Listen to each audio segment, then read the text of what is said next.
In this video we'll look at some of the common reports that ministry areas are going to require and use on a regular basis.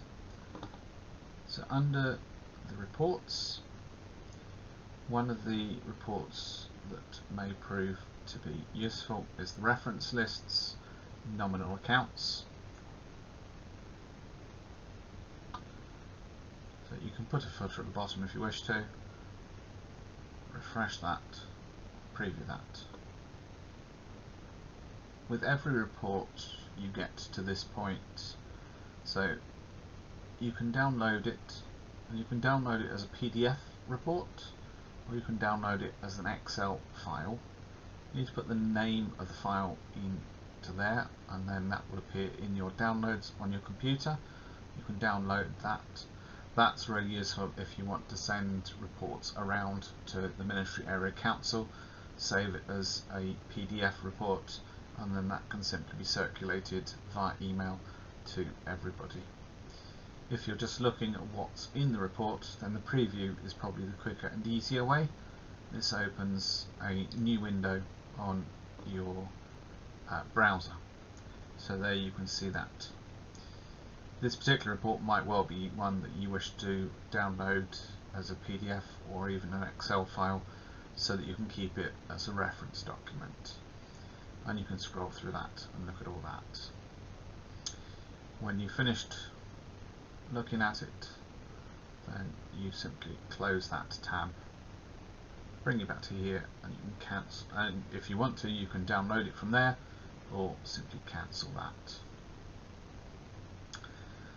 Another report that is likely to be used regularly is under balance sheets and balance sheet detailed. You select your financial year for this year, gives us to the end of this year. You can include the pence, you can just display the pound, or you can round to the nearest pound. Generally, it defaults to this, but generally when you're producing more formal reports, you're likely to want to round to the nearest pound. Commas obviously is very useful once you're starting to use bigger figures, and you can include the pound sign if you wish to. Where you've got a zero, it can either be displayed as a dash, as a blank, or actually as a zero amount. That's your choice. Refresh that. Preview and export. Come back to this window and click preview so you can see what's there. So we've got our current assets, 2 bank accounts, the amount in each bank account at present or to the end of this year, and comparative figures for the previous year. They're totaled, gives me the excess or deficit for this year, and the total reserves, and then it breaks it down into the different types of fund. So we've got the unrestricted, designated and restricted, and possibly you have endowment as well. So it just gives me an idea that I've got about £6,500 of unrestricted money that I can do whatever with. £1,400 has been earmarked for a particular purpose, and nearly £1,400 has specific legal restrictions as to what it can be spent on. So this figure tells me how much this particular branch of St Mary's Church is worth. Close that, cancel that, come back to reports. Next one that you may find useful, under Statement of Assets and Liabilities reports, assets and liabilities by code. You select your financial period, currently it's defaulted to this year. You need to select which funds, which can just be select all. And then anything you want to water over this side, refresh, preview and export. We'll preview that. And here we have our accounts, current account, deposit account, and how much is in each type of fund. So your unrestricted, designated, restricted and endowment, and the total last year as a comparator. And then represented by, and this time we get the actual funds. So there's a general fund, designated for children's work, designated for St Mary's Churchyard, restricted for St Mary's Churchyard, and restricted for St Mary's Fabric. And we can see that money in there. And the total amount here, you see, is 9,348, which is the amount we have in our two bank accounts. So that gives you a bit more of a breakdown as to how much money we've got to spend on different parts of the mission and ministry of the ministry area. Cancel those. Similarly, fund reports and fund totals. Again, we need to select which funds. Refresh that and preview. And so we have here each of the funds down this side. We have their opening balance on the 1st of January and their closing balance 31st of December, or whatever the year to date is. So you can see whether particular funds have gone up or down over the course of the year that you're looking at. Close that and cancel that. Another one is for looking at day-to-day running of ministry area, is monthly income and expenditure totals under the transactions report. Again, you select your year or your period and your funds. We select all and refresh that and preview that. Preview. And here you can see each nominal code that's been used so far is listed down here, and you get it month by month. So this gives you an indication if something is particularly high or particularly low under a particular nominal code.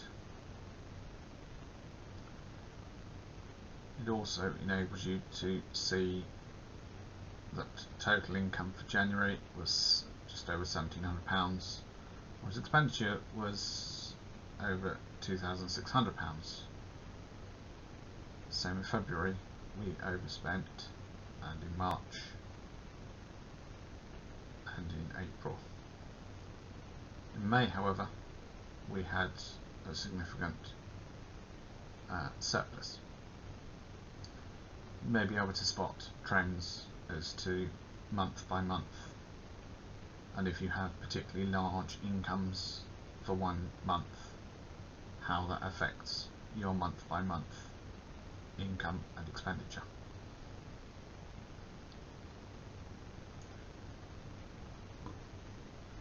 And then also under transactions report, at the bottom of this is transactions listing. This is a really useful report if you're looking for a specific transaction or a particular group of transactions. So in this you can again set your period, and like all the reports, you could have a particular date range.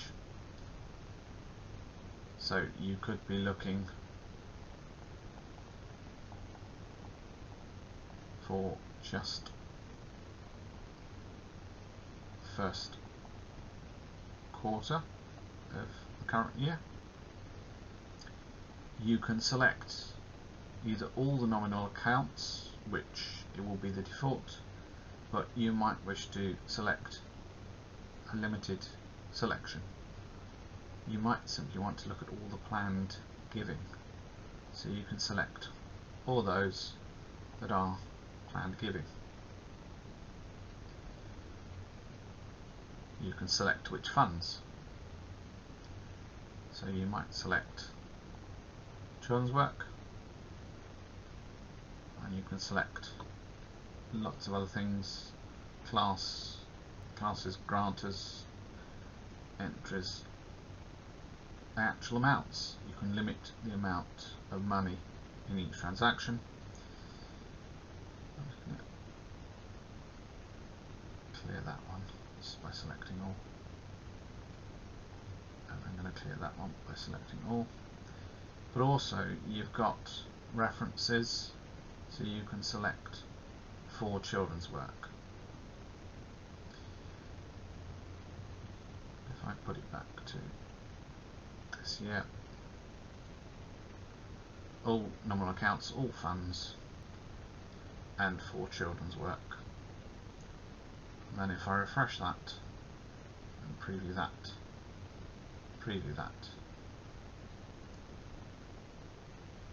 I get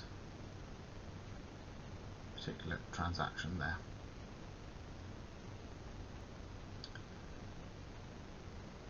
So we've got some general fund unrestricted, and we've got some designated for children's work, so the reference is set. Unfortunately, it gives us all the codes that were all being used on this.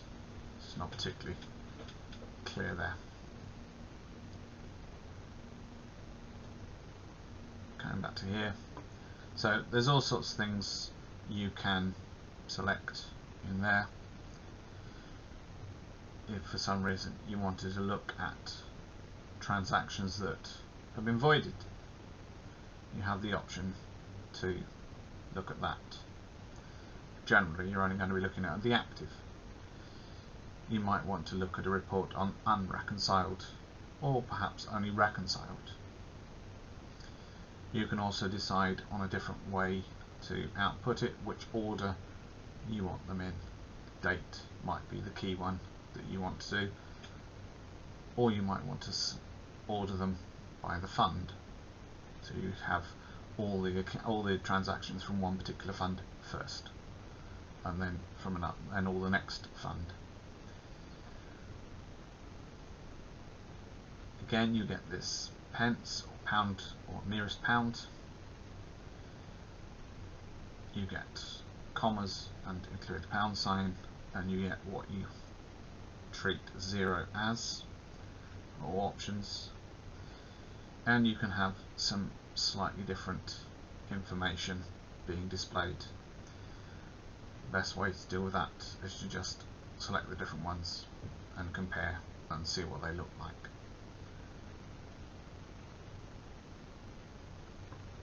So it does give you a great advantage if you want to find particular nominal account transactions, particular funds. But also, and this is where keeping your references and your description consistent across everything matters, because this is where you can actually search for particular transactions based on those two fields.